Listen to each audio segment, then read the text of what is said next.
जैसे कि आपने हाइलाइट्स देखी हैं, हम उन प्रत्येक बिंदु के बारे में विस्तार से जानेंगे। बिंदु नंबर 1, यूपी कैबिनेट ने तहसीलवार जैव ऊर्जा नीति के तहत बायो प्लांट लगाने का फैसला किया है। उत्तर प्रदेश सरकार ने जैव ऊर्जा नीति 2022 को कैबिनेट द्वारा मंजूरी दे दी है। नई नीति के तहत प्रत्येक तहसील में बायो प्लांट स्थापित किए जाएंगे। इस नई नीति को कार्यान्वित करने के लिए biogas plant, biocoal plant, bio ethanol एवं बायोडीजल प्लांट और बायोमास प्लांट के संग्रहण के लिए राज्य सरकार 1040 करोड़ रुपए खर्च करेगी। सरकार का दावा है कि इससे 5500 करोड़ रुपए का निवेश होगा। अब जानते हैं इस नीति से क्या लाभ होंगे। नंबर 1, नई नीति से ग्रामीण क्षेत्रों में निवेश बढ़ेगा और लोगों को बड़े पैमाने पर रोजगार से जोड़ा जा सकेगा। नंबर 2, इस नीति के क्रियान्वयन से खेती में ही पराली जलाने की समस्या का समाधान भी हो सकेगा। प्रत्येक वर्ष सर्दियों में दिल्ली एनसीआर में पराली द्वारा वायु प्रदूषण की समस्या पर आप लोगों ने बहुत चर्चा सुनी होगी। वैसे अच्छा ही है यदि इस समस्या का समाधान हो सके और साथ ही साथ आर्थिक भागीदारी भी साबित हो सके। खैर, ये तो आने वाले वक्त में ही पता लगेगा। अब जानते हैं। नंबर 3, जैविक अवशिष्ट का निस्तारण वैज्ञानिक विधि से किया जा सकेगा। नंबर 4, पर्यावरण अनुकूल जैव ऊर्जा का उत्पादन बढ़ेगा एवं बायोमैन्योर की उपलब्धता तथा उपयोग से खेती की उत्पादन शक्ति बढ़ेगी। नंबर 5, आयातित कच्चे तेल तथा पेट्रोलियम गैस पर निर्भरता कम होगी। ये अच्छा है। वैसे भी ईंधन के दाम आसमान छू रहे हैं। इसका समाधान हो जाए तो सोने पर सुहागा होगा। आम क्या आम गुठलियों के दाम। खैर, ये तो आने वाला वक्त ही बताएगा कि ये योजना कागजी है अथवा ये धरातल पर किस प्रकार से लागू की जाती है। जो भी हो, यह नीति केवल 5 वर्ष के लिए ही है, अर्थात यह पंचवर्षीय योजना है। यदि पंचवर्षीय योजना के विषय में विस्तार से जानना चाहते हैं, कमेंट करके बताइए। और यदि ऐसी ही जानकारी निरंतर चाहते हो तो कृपया लाइक एंड सब्सक्राइब अवश्य करें। आओ अब आगे के टॉपिक्स के बारे में जानते हैं। बिंदु नंबर 2, यूपी सरकार ने राज्य योजना आयोग का पुनर्गठन करके नया कमीशन बनाने का निर्णय लिया है। क्या है इस कमीशन में, आओ जानते हैं। यूपी सरकार ने राज्य योजना आयोग का पुनर्गठन करते हुए नया स्टेट ट्रांसफॉर्मेशन कमीशन बनाने का निर्णय लिया है। यह आयोग नीतियों के निर्धारण में थिंक टैंक का काम करेगा। इस आयोग में कौन कौन शामिल होंगे, अर्थात आयोग का गठन किस प्रकार होगा, जानते हैं। नंबर 1, मुख्यमंत्री इस आयोग के अध्यक्ष होंगे।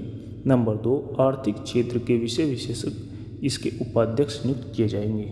नंबर 3, उप मुख्यमंत्री वित्त, समाज कल्याण, पंचायती राज, औद्योगिक विकास, नियोजन विभाग के मंत्री पदेन इस आयोग के सदस्य होंगे। पदेन अर्थात वर्तमान पद पर आसीन कोई भी मंत्री। इस आयोग के क्या क्या कार्य होंगे, आओ जानते हैं। नंबर 1, सरकारी भवनों की निर्माण योजना, डिजाइनिंग, टेंडर जारी करना आदि काम इस नए आयोग के जरिए होंगे, जिसके लिए प्रोजेक्ट मॉनिटरिंग यूनिट होगी। नंबर 2, यह आयोग यूपी को $1 ट्रिलियन की अर्थव्यवस्था बनाने की मुहिम में विचार करेगा। नंबर 3, इसके अतिरिक्त विभिन्न विभाग की समीक्षा करना, उसमें बदलाव का सुझाव देना आदि काम भी आयोग के जिम्मे होंगे।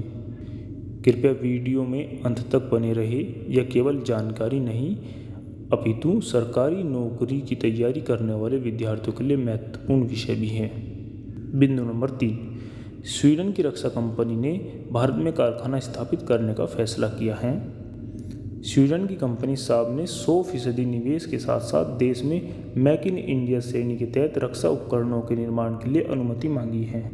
यह कंपनी 1976 से ही भारतीय सेनाओं को रक्षा उपकरणों की पूर्ति कर रही है। कंपनी ने कहा है कि वह भारत में कार्ल गुस्ताफ M4 हथियार का निर्माण करेगी। आखिर ये कार्ल गुस्ताफ M4 है क्या? कार्ल गुस्ताफ M4 बेहद हल्का ऐसा हथियार है जिसे सैनिक बड़ी आसानी से कंधे पर ले जा सकते हैं। इसे छोटी मिसाइल के साथ साथ कई किस्म के गोले भी दागे जा सकते हैं। बिंदु नंबर 4, देश में कितनी मुद्रा भंडार है? आर्थिक मामलों के सचिव अजय सेठ ने कहा है कि मौजूदा स्थिति से पार पाने के लिए देश के पास विदेशी मुद्रा का भंडार पर्याप्त है। विदेशी मुद्रा कम होकर 545.65 अरब डॉलर पर आ गया है, जबकि मार्च 2022 में यह 603.31 अरब डॉलर था। अर्थात पहले के मुकाबले अब मुद्रा भंडार घट चुका है। विदेशी मुद्रा भंडार के क्या लाभ हैं? आयात खर्च और विदेशी कर्ज चुकाने के लिए डॉलर जरूरी होता है। इसके लिए किसी भी देश के पास पर्याप्त विदेशी मुद्रा भंडार आवश्यक होता है। अर्थात विदेशी मुद्रा भंडार किसी भी देश की आर्थिक स्थिति को दर्शाती है। जिस देश के पास जितना विदेशी मुद्रा भंडार होता है वह देश उतना ही मजबूत होता है। आखिर भारत में मुद्रा भंडार कम होने के क्या कारण हैं? आओ जानते हैं। मुद्रा भंडार में कमी का प्रमुख कारण वैश्विक गतिविधियों की वजह से रुपये की विनिमय दर में गिरावट को थामने के लिए रिजर्व बैंक की तरफ से किया गया डॉलर का उपयोग है। इसके अलावा व्यापार घाटा भी एक प्रमुख कारण है।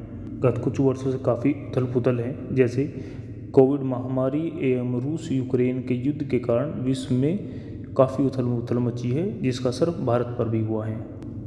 बिंदु नंबर 5, आशा पारेख के विषय में कौन नहीं जानता। एक बेहतरीन अदाकारा रही है तथा बहुत सी हिट फिल्में भी की है, जैसे कटी पतंग, मंजिल, कारवां आदि।